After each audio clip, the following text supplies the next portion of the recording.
মুরগির ঠোঁট কেন কাটতে হয়? ঠোঁট কাটলে কি হয়? কিভাবে ঠোঁট কাটতে হয়?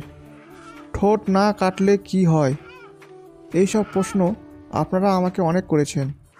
এই সব প্রশ্নের উত্তর আজকে আমি আপনাদেরকে দিয়ে দেব, তাই ভিডিওটা শেষ পর্যন্ত দেখুন। হ্যালো ভিউয়ার্স, আপনারা সবাই কেমন আছেন? আশা করছি সবাই ভালো আছেন। সবার প্রথমে আজকে বলবো কি কি কারণে ঠোঁট কাটতে হয়। মুরগির ঠোঁট যখন বড় হয় তখন এক মুরগি আর এক মুরগির ঠোঁট দেখে ভয় পায় এবং ভাবে, আমি যদি আমার নিজেকে রক্ষা করতে না পারি তাহলে আমি নিজের আক্রমণের শিকার হব। তাই তারা একটা মুরগি আর একটা মুরগিকে ঠোকরাঠুকরি করতে শুরু করে।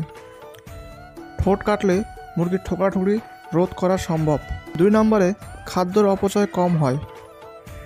3 নম্বরে যাদের ডিমের মুরগি আছে তাদের নিজের ডিম নিজেরাই খেয়ে ফেলে, তাই ডিম ভাঙাকে বন্ধ করার জন্য ঠোঁট কাটা উচিত। একই রকম ওজনের মুরগি তৈরি করা যায় ঠোঁট কাটলে, কারণ একটা মুরগি আর একটা মুরগিকে ভয় পায়। যে স্বাবলম্বী মুরগি সে হয়তো বেশি খাবার খেয়ে নেয়, আর যে দুর্বল মুরগি সে খাবার খেতে পারে না, অল্প খায়, সে কাছে যেতে পারে না ভয়ে, তাই তারা 19-20 হয়ে যায়। একই ওজনের তৈরি হয় না, হয়তো যে বেশি খেয়েছে সে বেশি ওজন হয়ে যায়, যে কম খেয়েছে সে একটু দুর্বল হয়ে যায়।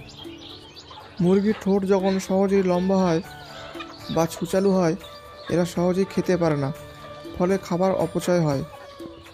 অনেক সময় এদের মধ্যে ঠোকরাঠুকরির প্রবণতা বৃদ্ধি পায়, তাই নির্দিষ্ট বয়সে ঠোঁটের কিছু অংশ কেটে ফেলা হয়।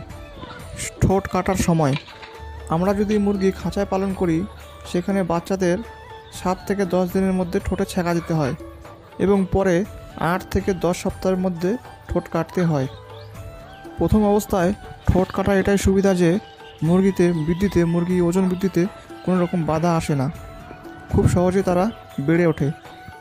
ঠোঁট ছেঁকা দেওয়ার সময় সঠিক মাপের ছিদ্র বাছাই করতে হবে, যেন নাকের অন্তত 2 মিমি আগে ছেঁকা পড়ে।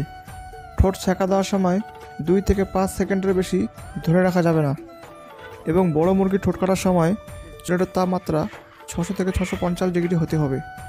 এবার বলি কখন মুরগির ঠোঁট কাটা উচিত। মুরগির ধকল সৃষ্টি হলে ঠোঁট কাটা উচিত। ভ্যাকসিন প্রদানের 2-3 দিন আগে ঠোঁট কাটা উচিত। আবহাওয়া পরিবর্তন বেশি হলে ঠোঁট কাটা উচিত। মুরগি ডিম পাড়তে শুরু করলে ঠোঁট কাটা উচিত। এবার বলি ঠোঁট কাটলে কী কী সতর্কতা অবলম্বন করতে হবে। তাড়াহুড়ো করা যাবে না, যত বেশি তাড়াহুড়ো হবে তত ভুল হবে। মুরগির জিভায় যেন ছেঁকা না লাগে সেদিকে লক্ষ্য রাখতে হবে। একটি ব্লেড দিয়ে 5000-এর বেশি মুরগির ঠোঁট কাটা যাবে না। ঠোঁট কাটার পরে আমাদের কি কি করতে হবে সেটা আবার জানা যাক। খাদ্য এবং পানির পরিমাণ বাড়িয়ে দিতে হবে, যাতে মুরগি খাওয়ার সময় কোনো রকম ব্যথা অনুভব না করে। 2 দিন পরে স্ট্রেস কমানোর জন্য ভিটামিন সি দেওয়া যেতে পারে। ভালো মানের অ্যান্টিবায়োটিক অথবা ব্যথার ওষুধ দিতে হবে, মানুষের ওষুধ হলেও চলবে। আমার ফার্মে মুরগি ঠোকরাঠুকরি করতো এবং অনেক মুরগি মারা যেত, যে কারণে আমি আজকে মুরগির ঠোঁট কেটে দিচ্ছি। একটা মুরগি দুর্বল হলে তার পিছনে অনেকগুলো মুরগি এসে ঠোকরাঠুকরি করে এবং তারা রক্তের স্বাদ পায়, সেই রক্তের স্বাদ পেয়ে তারা ঠোকরাঠুকরি করে। তাই মুরগিকে ঠোঁট কাটা একান্তই জরুরি। আপনাদের মনে প্রশ্ন আসতে পারে যে কোন কোন সময় ঠোঁট কাটা যাবে না মুরগির। তাহলে বলি, ভ্যাকসিনের সময় মুরগির ঠোঁট কাটা যাবে না, অসুস্থ মুরগির ঠোঁট কাটা যাবে না, অতিরিক্ত গরমে মুরগির ঠোঁট কাটা যাবে না, অ্যান্টিবায়োটিক ওষুধ ব্যবহারের সময় মুরগির ঠোঁট কাটা যাবে না। আশা করছি মুরগির ঠোঁট কাটা সম্বন্ধে সমস্ত বিষয় আপনারা আমার এই ভিডিওতে জানতে পারলেন। আপনাদের মনে কোনো রকম প্রশ্ন থাকলে কমেন্টে জানাবেন। আজকের ভিডিওটা এখান থেকে শেষ করছি। ভালো থাকবেন সবাই, ধন্যবাদ।